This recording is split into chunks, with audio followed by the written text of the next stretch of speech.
आपने कभी ना कभी तो ऐसा सुना ही होगा या फिर देखा होगा कि एक लोग हैं जिनका खांसी काफ़ी दिन से है, वो खांसी ठीक हो ही नहीं रहा है।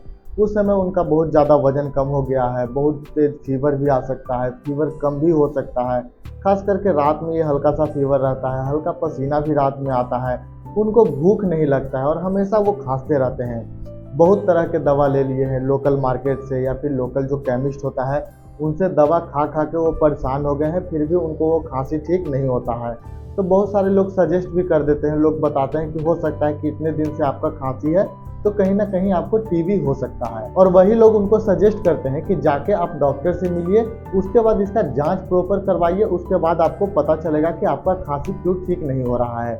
और जब वो इंसान टेस्ट करवाता है तो उसमें से क्या निकलता है, टीबी, जिसको क्या बोलते हैं, ट्यूबरकुलोसिस। तो आखिर ये ट्यूबरकुलोसिस होता कैसे है और कैसे ये फैलता है और इससे कैसे बचा जा सकता है, आइए जानते हैं इस वीडियो में पूरे डिटेल में। टीबी एक सीरियस कंडीशन है जो कि माइकोबैक्टीरियम ट्यूबरकुलोसिस नाम का जो बैक्टीरिया होता है उसके द्वारा फैलता है। और ये जो बैक्टीरिया होता है ये हवा से फैलता है, यानी कि किसी को टीबी हो रहा है, वो खांस रहे हैं, छींक रहे हैं, अगर उसके कांटेक्ट में, उसके संपर्क में आप हैं तो आपको भी हो सकता है। क्योंकि जब भी कोई टीबी वाला इंसान खांसता है या छींकता है तो अंदर से क्या निकलता है कि छोटे छोटे ड्रॉपलेट निकलते हैं, जिसको बोल सकते हैं पानी जैसा, जो ओस टाइप के होते हैं उस तरह से निकलते हैं, लेकिन वो आपको दिखेगा नहीं, वो इनविजिबल रहता है। और वही चीज आपके कांटेक्ट में आके आपके शरीर में चला जाता है और वहीं से हो सकता है कि आपको ये भी हो सकता है। और ये जो बैक्टीरिया होता है सांस के द्वारा अंदर जाता है और ये उन लोगों को ज्यादा इफेक्ट करता है जिनका हाइजीन लेवल कम होता है, पुअर इम्यूनिटी होता है, जिनका इम्यून सिस्टम शरीर का कम होता है, वेंटिलेशन प्रॉपर नहीं रहता, यानी कि सांस लेने में उनको प्रॉब्लम हो रहा है, या फिर जो भीड़ भाड़ इलाका में रहते हैं जहाँ पे गंदगी बहुत ज्यादा रहता है वहाँ पे ये ज्यादा कॉमन देखा जाता है। तो ये सब जो चीज है जो कि टीबी का रिस्क को बढ़ाता है। तब बात करते हैं यहाँ पे सिम्टम यानी कि लक्षण की, यानी कि जब भी टीबी हो गया, कोई भी बीमारी होता है, तो खास करके यहाँ टीबी के बारे में बात कर रहे हैं, तो सामने से क्या ऐसा आप अनुभव लगा सकते हैं, क्या सामने से दिखेगा तो आपको लग सकता है कि टीबी हो सकता है। तो सबसे पहले यहाँ पे होता है कि अगर किसी को लगातार 2 सप्ताह से ज्यादा खांसी है तो उसमें टीबी सस्पेक्ट कर सकते हैं। इसके साथ ही उनका वजन कम हो रहा है, भूख नहीं लग रहा है, रात को पसीना आ रहा है या फिर हल्का सा फीवर हो। और जो खांसी वो करते हैं तो कभी कभी होता है कि खून वाला भी खांसी वो कर सकते हैं। तो ये सारा सिम्टम अगर उनके अंदर मिल रहा है तो ये टीबी के सिम्टम होते हैं। और ये जो टीबी है सिर्फ फेफड़े का, यानी कि लंग्स में सिर्फ नहीं होता है, ये आपके हड्डी में भी हो सकता है, दिमाग में भी हो सकता है, किडनी में भी हो सकता है या फिर कोई ऑर्गन में भी हो सकता है। तो कभी भी खांसी जो होता है उसको नजरअंदाज नहीं करना है। तो ये तो हो गया कि लक्षण, क्या क्या लक्षण दिख सकता है। लेकिन अब डायग्नोसिस, यानी कि उसको पकड़ेंगे कैसे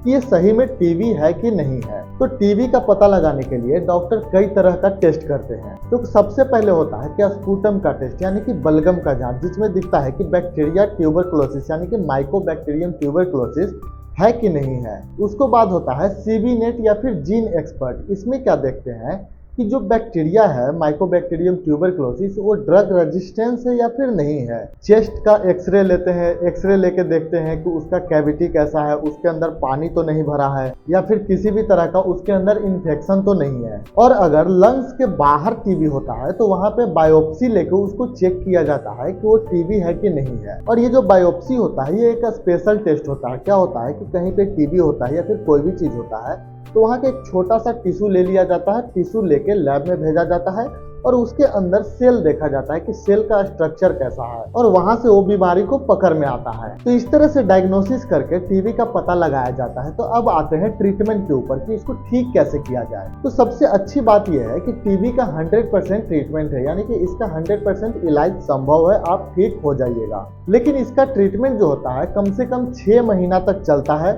और बीच में आपको दवा नहीं छोड़ना है। यानी कि अगर मान लीजिए कि गलती से बोलते हैं ना कि एक दवा छूट गया क्या हो जाएगा, नहीं, कंटिन्यू आप खा रहे हैं तो आपको कंटिन्यू याद से आपको खाना ही खाना है। इसमें जो दवा होता है रिफेम्पासिन, आइसोनियाजाइड, इथम्ब्यूटोल और पैराजिनामाइड, ये 4 दवा होता है टीबी के लिए। और ये जब चारों दवा चलता है तो होता है कि कभी कभी दवा छूट जाता है, बीच में जानबूझ के लोग भी छोड़ देते हैं। तो अगर छोड़ देते हैं तो क्या होता है, इन फ्यूचर हो सकता है कि ड्रग रेजिस्टेंस टीबी होने का खतरा बढ़ जाता है।